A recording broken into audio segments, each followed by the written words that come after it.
Hello everyone, good morning. Hope you all are fine. I'm Kalani Trivedi, continuing the lecture of SYBCom Sem 4, that is of English subject. We are at the last topic of our grammar, that is expansion of an idea. We have already completed two topics. Voice, changes of voice, active, passive, and second topic was developing a story from the outline. અને story જ આપેલી હતી, આમ તો test કરીને આપણે એને ખાલી વર્ણન કરવાનું હતું.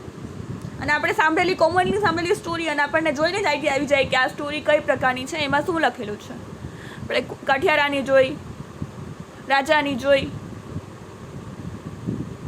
મોસ્ટ કોમનલી ઓલા ઓલ્ડ મેનની જોઈ, વૃદ્ધ માણસ, તો આપણને જોઈને જ ખ્યાલ આવી જાય કે આમાં સ્ટોરી છે. સ્ટોરી આપણે પછી એક ગામ હતું, એમાં એક વૃદ્ધ રહેતો હતો, એને 3 દીકરા હતા, એ આમ હતું તેમ હતું.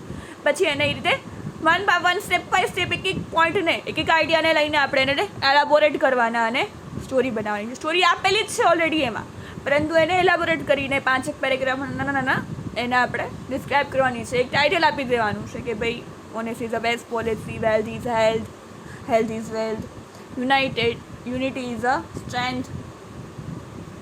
કંઈ બી તમને જે એપ્રોપ્રિએટ લાગે એવું ટાઇટલ આપી દેવાનું છે અને બનાવવાનું છે સ્ટોરી. હવે next is expansion of an idea. એટલે આઈ થિંક વિચાર વિસ્તાર. Is a exercise is in a way opposite of precise writing. In precise writing you learn the art of compression. એમાં જે મોટું આપેલું હોય એને નાનું કરીને લખવાનું હોય, સમરી લખવાની હોય. In expansion you learn the art of elaboration. એટલે કે એને વિચારને વિસ્તાર કરવાનું તમારે અહીંયા તક મળે છે. Expansion should be neither too short no too long. બહુ મોટું પણ નહીં અને બહુ નાનું પણ ન હોવું જોઈએ. If it is too short it will not be an expansion. જો નાનકડું લખશો તો એ એક્સપાન્શન નહીં હોય. And if it is too long it will almost become an essay. જો મોટું કરી નાખશો તો નિબંધ થઈ જશે. Expanding a given well on saying or a few points given is a fruitful exercise in composition. કે એક આઈડિયા, એક વિચાર ને વિસ્તાર આપ. કોઈ બી કહેવત લખેલી હોય, કોઈ બી એવું વાક્ય લખેલું હોય એને તમારે તમારા વિચારો પ્રમાણે એને તમે એના વિશે તમારે લખવાનું. These brief statements are generally packed with meaning. એમાં મીનિંગ, અર્થપૂર્ણ વાક્ય હોય છે, અર્થ સમાયેલો હોય છે, જેને તમે ડિસ્ક્રાઇબ કરી શકો છો. For example, the early bird catches the worm, make hay while the sun shines. These statements have a lot of to tell us. આવા વાક્યો ઘણું બધું કહી જાય છે.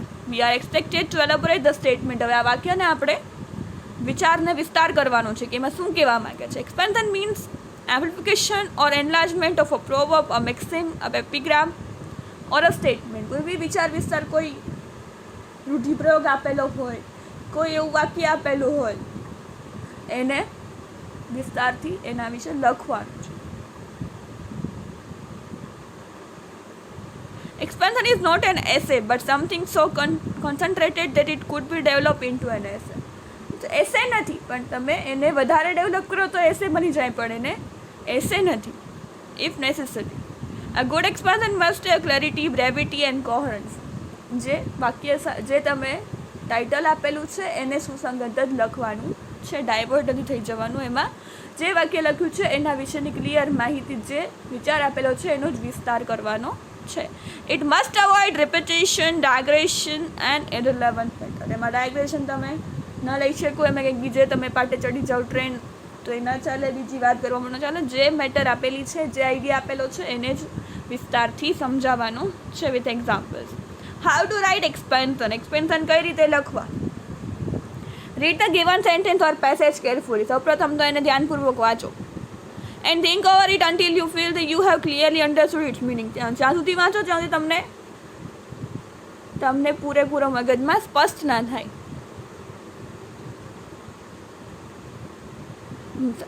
અર્થ સરખી રીતે સમજાઈ ન જાય ત્યાં સુધી વાંચો. Find out the central idea of the passage.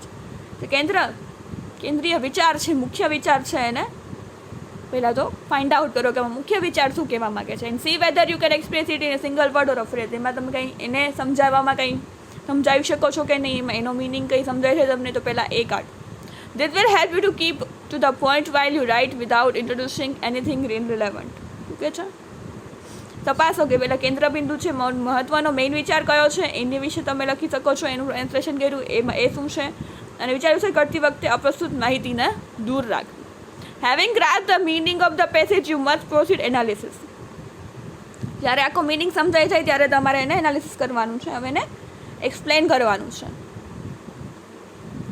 It to find out its implication subsidiary ideas. હવે એમાં બીજા એની યારે આઈડિયા કયા જોઈન્ટ થાય છે, એની યારે રિલેવન્ટ છે, રિયલી રિલેવન્ટ એટલે એની સાથે સંકળાયેલા છે, can be incorporated in your expansion. તમે જે વિચાર વિસ્તાર કરો છો એમાં કયા આઈડિયાઝ એમાં તમે મૂકી શકો છો, એને લગતા, એને સંલગ્ન એ લખો. Expansion should in case exceed વધીને 150 શબ્દથી વધુ હોવો જોઈએ નહીં. While usually one paragraph would be enough, sometimes it may become necessary to organize your ideas into 2 paragraphs for the sake of clarity and proper development of your argument. કે છે 150થી વધુ ન જોઈએ, મોર પ્રોબેબલી એક જ પેરેગ્રાફમાં સમાઈ જવું જોઈએ. પરંતુ જો કદાચ તમને થોડી ક્લેરિટી કરવા માટે બીજો પેરેગ્રાફ લખવો પડે તો વાંધો નથી, પરંતુ બહુ ઓછું સરળ અને સ્પષ્ટ ભાષામાં લખવાનું છે. Expand the meaning by adding details, proofs and examples etcetera. આપેલા વિધાનનો અર્થ વધુ સ્પષ્ટ કરવા જરૂરી લાગે તેવા દ્રષ્ટાંતો, પુરાવાઓ અને એ રજૂ કરો, ઉદાહરણો. Your aim should be not only to elaborate and expand. તમારો ઉદ્દેશ્ય માત્ર વિચારની વૃષ્ટિ કરવાનો જ કે વિચાર વિસ્તાર કરવાનો જ નથી, but also two elucidate and explain. For this purpose you can use illustrative stories, anecdotes, examples and pertinent quotations. શું કહે છે? ખાલી વિચારને વિસ્તાર જ નથી કરવાનું, વિચારને સમજવાનો પણ છે, અને સમજાવવા માટે દ્રષ્ટાંતરૂપ વાર્તા, ટૂંકી વાર્તા કે કંઈ પણનો ઉપયોગ તમે કરી શકો છો. If the topic is controversial one, like if you want peace, prepare for war. થોડોક ટોપિક કન્ટ્રોવર્શિયલ આપેલો હોય કદાચ, તો હવે એનો you must first explain the point of view express in the given statement. હવે આમાં શું તમને આમાંથી ભાષાંતર કરીને તમને શું જાણવા મળે છે, પહેલાં એ ટ્રાય કરો સમજવાની. If you agree with the statement, you should give arguments and illustration in support of your view. On the other hand, if you disagree, you may very briefly point out the reason for your disagreement in the sentence or two. શું કહે છે? પહેલાં વાક્યનું ભાષાંતર કરી વાક્યમાં શું કહેવા માગે છે. જો તમને સહમત છો એ વાક્યથી તો તમે એની સાથે સહમતીના પોઈન્ટ્સ લખો, અને જો તમે એની સાથે સહમત નથી તો તમે એના રીઝન બતાવો કે શું કેમ તમે સહમત નથી આ વાક્યથી, એના પોઈન્ટ્સ લખો. The sentence given are usually maxims, epigram, proverb or weighty expression of thought. An expansion of the given idea, you must try to realize it keeping in mind deep implications of the statement. શું કહે છે? સામાન્ય રીતે આપેલા વિધાનો, રૂઢિપ્રયોગો, સુભાષિત, કહેવત કે લોકપ્રિય વાક્યનો વિચાર વિસ્તાર જ કરવાનો હશે. જે વિશે કરતી વખતે ધ્યાનમાં એ રાખવાનું છે કે અર્થ જે વાક્ય આપેલું છે એનો અર્થ તમે સારી રીતે સમજાવવો જોઈએ, પહેલાં સમજવાની કોશિશ કરજો. સ્ટેટમેન્ટ ઇઝ મેટાફોરિકલ, અલંકારિક પણ હોઈ શકે છે. All the world is stage and all the women merely a players.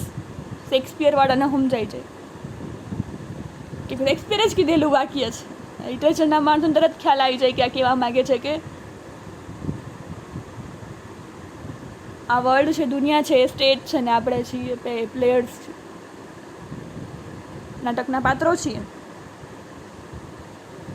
You must explain the metaphor in simple language and point out its meaning and significance. શું કામ એવું કહે છે? કેમ કે બધું ભગવાનના હાથમાં છે, આપણે તો ખાલી કટપીટીએ છીએ. અહીંયા દુનિયા એક સ્ટેજ છે, ભગવાન જે રોલ આપે છે આપણે નિભાવવાનો છે. રીતે જે રીતે તમને આઈડિયા શબ્દ પરથી જે સમજાય તમે એને એક્સપ્લેન કરવાનો છે, વિચારનો વિસ્તાર કરવાનો છે. Revise what you have return, correcting errors of spelling, grammar, punctuation etcetera. પછી લખાઈ જાય એટલે તમે જો લખેલું છે લખાણનું વ્યાકરણ, સ્પેલિંગ અને બધા જે ચિહ્ન છે, વિરામ ચિહ્નો ભૂલ કરેલી હોય તો એ સુધારી લે. So let S C one examples. Expand the following into a neat paragraph about 150 words. 150 word સુધીમાં એને એક્સપાન્ડ કરો. As you sow so you reap. આવું તેવું લણો. People often say that the stars govern their fate, but they forget the fact that success or failure is the result of one's own action.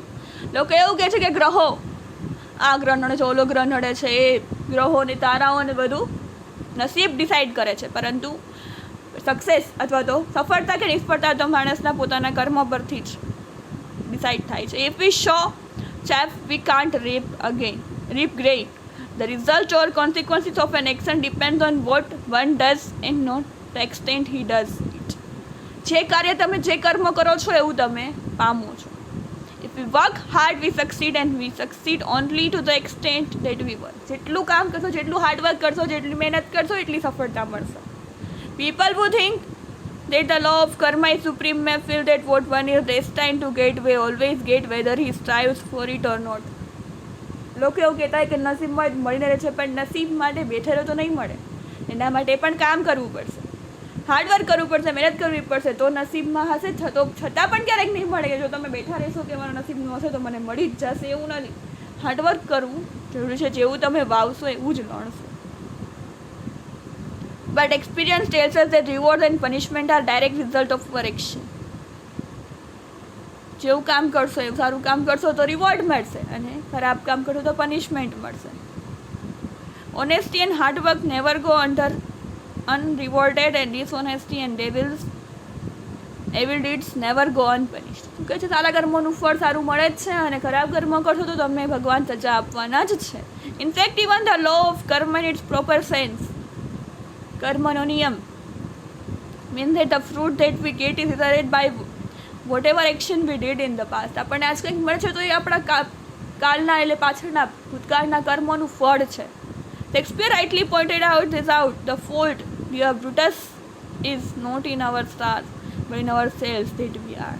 કે છે fault છે. Shakespeare એક વાક્યમાં કહે છે કે બ્રુટસ નામનું એક એનું કેરેક્ટર છે, એને કહે છે કે ફોલ્ટ છે એ સ્ટારમાં કે ગ્રહોમાં નથી. ગ્રહો ખરાબ છે, નસીબ ખરાબ છે, ને ઓલું ખરાબ છે એ નથી.